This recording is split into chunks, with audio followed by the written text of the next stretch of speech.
Hey programmers, welcome back to the Forgotten Flutter show. This is Vishal and it's been a while since we last met. So in the previous episode, we discussed about lists in Flutter and we also saw some of its methods and constructors.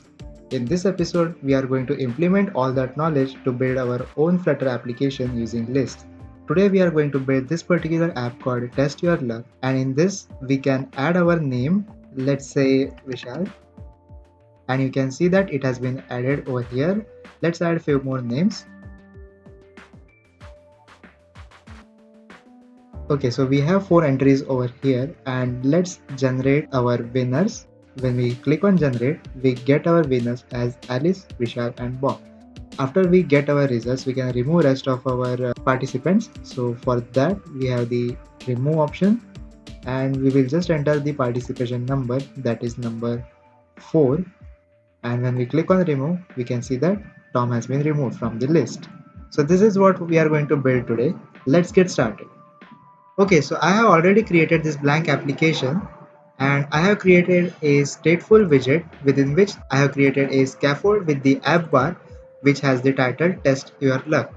What I'm going to do now is inside the generate winners page state, I'm going to create a list to hold names of our participants.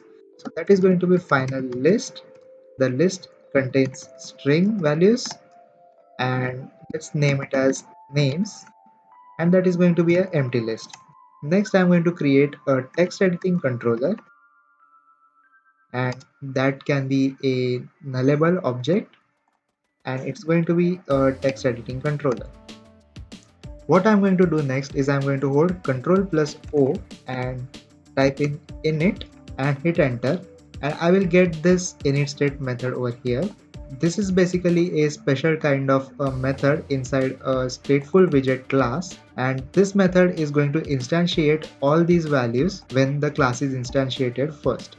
So inside the init state method, I'm going to give a call to the super method of this class, and once I initialize this state, I'm going to initialize this text editing controller. Okay, so just like we instantiate an object, we also need to dispose it. So for that we have another method, that is dispose.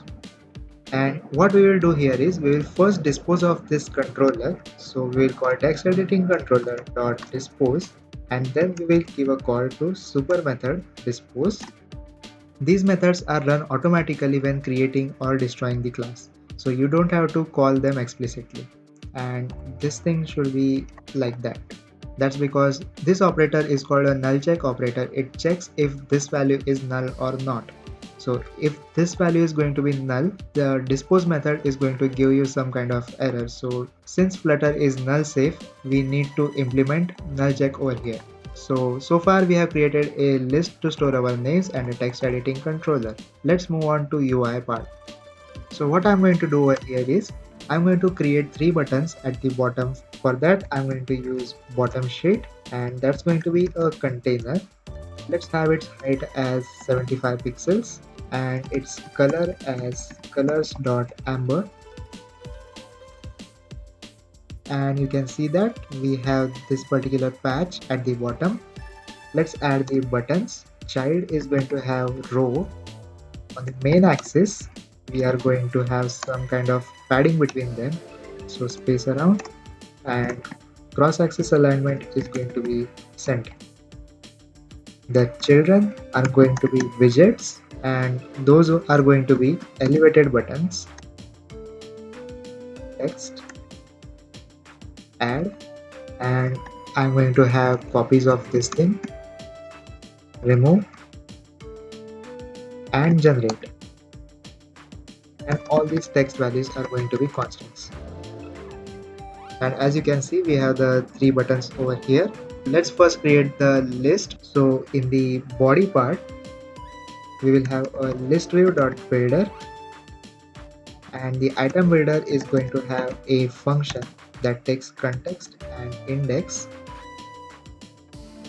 The item count is going to be names.length, and the item builder is going to return list style, and on the leading edge we are going to have a text widget with a hashtag symbol and index plus 1. And as for the style, okay, we are probably missing a dollar over here. So text style, that's going to be font size 24. Okay, so that is for the leading numbers that we are going to get over here, hashtag 1, 2, 3, 4, and so on.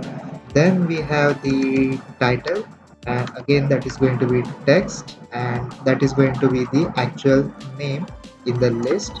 So that's the name of our list, and we are going to have a square bracket, and inside the square bracket I'm going to call the index of that list, and we are going to get names one by one. We just call the list name and we call the index, and the text style is going to be same for that as well. So I will just copy it from there and paste it over here and reformat the code. So our UI part is ready. Let's now get started with adding the functionality, starting with adding the names. So as we saw before, we need alert dialog box to let us type in a name.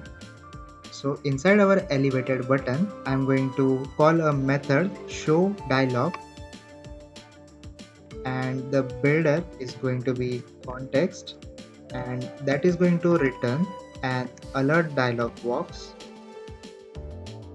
Inside this thing, we are going to have a title, and that is going to be constant text, add participant, and the content is going to be text field. To have some input stored, we have to supply a controller to this text field.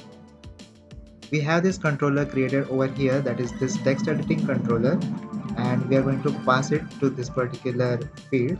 Using this text editing controller, we can get the input from the text field, we can clear the text field, and we can perform all sorts of stuff like that. Next, for the decoration, we have input decoration, and as a hint, I'm going to say enter participant name, and that is going to be a constant. Let's have a look at that. Okay, so we have a dialog box over here. Let's just give it some nice rounded borders. So for that, what I'm going to do is go back to my alert dialog and give it a shape, and that is going to be a rounded rectangle border. And for the border radius, I'm going to have border radius dot circular and 40, and hit reload, and again if you tap on that, you can see we have the border radius as 14, and we can now enter the participant name over here, but we still don't have the add button or cancel button over here. So next we're going to add those buttons over there. So actions, and we have text buttons. The first is the cancel button, and inside the on pressed part we will have navigator dot pop, and that is going to just take this box away. I will show you just over here, and this is the cancel button, and if I press on that, it will just go away. Next I'm going to copy this thing, paste it over here, change this cancel to add, but inside the on pressed, before removing the box, I'm going to add the entered name in our list. So names dot add, and that's the method that we use to add something to our list, remember from the previous episode. And the value is going to be our text editing controller dot text. This way we can retrieve the text from the text field, and after we do that, we are going to clear our text field for our next use. Okay, I will just show you what happens if we don't clear our field. So I'm going to reload, add, and name of our participant is, let's say, Vishal. Add it. It definitely did not go away. Okay, so basically we have a problem over here, that is we have not yet initialized this text editing controller, because you need to hot restart the application, and now the control should be initialized. I'm again going to add a participant, and when I click add, it just goes away, and if you click on add again, you can still see the name over here. That's not what we want. So what we are going to do is clear the text editing controller. So we have text editing controller, and we are going to call dot clear, and that is going to do the job. So if I reload this now, I have my name over here, and if I go over here and add some another name, let's say Alice, and now I'm going to add her, and if I click on add, we can see that our text field has been cleared. We still don't see name of Alice in our list, so that's because we are not updating the interface once we add names to our list. So for that, I'm going to collapse the alert dialog, and you should have this show dialog function, and at the end you're going to add a dot, then, and in this function we are going to call set state, just like that. I have Alice, let's add one more, Tom, add him here, and now you can see we have Tom over here. Let's add one more, Bob, add, and there's Bob. So our add functionality is working as expected. Let's move on to removing the items. Okay, so to remove our items, obviously we are going to have the elevated button for remove. I'm going to implement the same logic, that is I'm going to copy all this thing over here, make some small changes, like instead of add, I'm going to remove participant, and instead of entering participant name, enter participant number. I'm going to use the same text editing controller for that. Then instead of adding, we are going to remove at index. So we have Vishal at number 1, but if we enter 1, what Flutter is going to do, it is going to remove Alice. That's because indexes in Flutter start with 0. To avoid that, we are going to take the input as 1, 2, 3, 4, 5, and we are going to subtract 1 from it, so we get the actual index that has to be removed from the list. So remove at index, and index is going to be text editing controller dot text minus 1.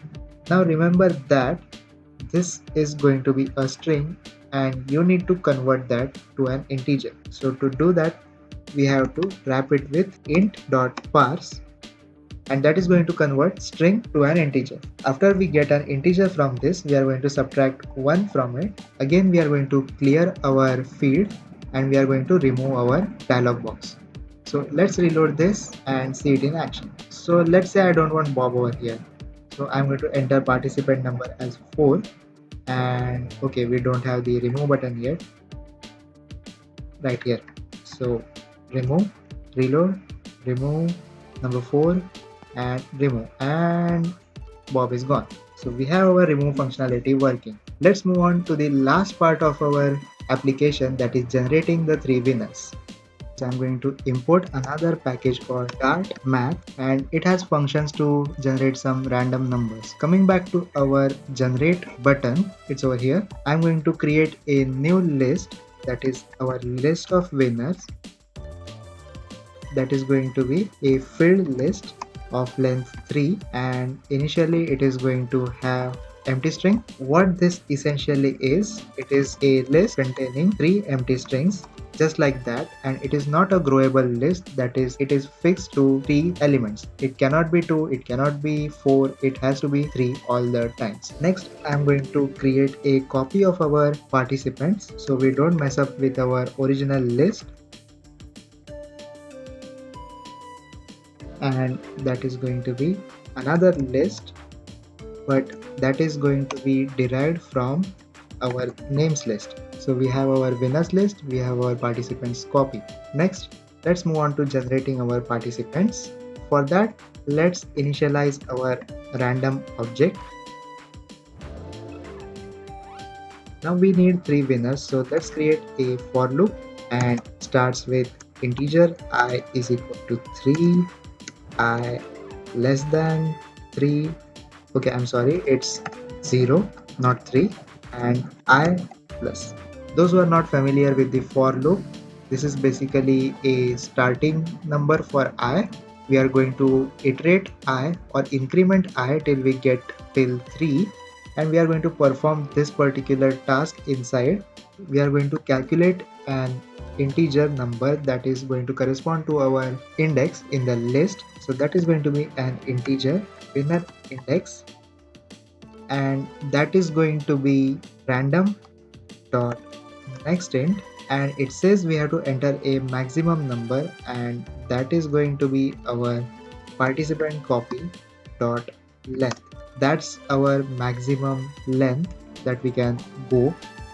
This is because the next int method is going to produce all the numbers between 0 to participants copy length minus 1. So we are never going to have index error with this. Next, whatever we have over here in the winner index, we are going to have winners I equal to. So now we are going to add it to this list, and we are actually going to replace these empty strings with some winner names. So winners I, so in the first iteration it's going to be winners 0, that is this particular index is going to be replaced by some name generated from here. So that is going to be participants copy and winner index, the random index that we are generating, and we are going to get that particular name from our participants copy list. We are going to remove the generated winner from our participants copy. So participants copy dot remove at winner index, and that's it guys. Let's show the winners. This time the builder is going to have a different kind of dialog, that is a simple dialog, and that dialog will have a title, children should be a list, and that list we are going to generate using the winners.map function, and the E is actually names over here. You can have any identifier over here, but I am going to go with name. We are going to create a text widget with the name, and we are going to convert that to list. This is going to be a constant, and reformat the code. Looks much better. And if we reload this, let's generate our winners, and we have winners of this game as Vishal, Alice and Tom. Let's actually increase the font size. Let's have this as constant. And now if we generate, we have Jerry, Alice and Vishal. You can see that each time we have a different order. These are generated randomly. So that's how you use list in Flutter. So that's all for today's episode. If you like this video, give it a thumbs up and subscribe to the Forgotten Programmer for more such videos. Thanks for watching, and I will see you in the next. Until then, keep coding.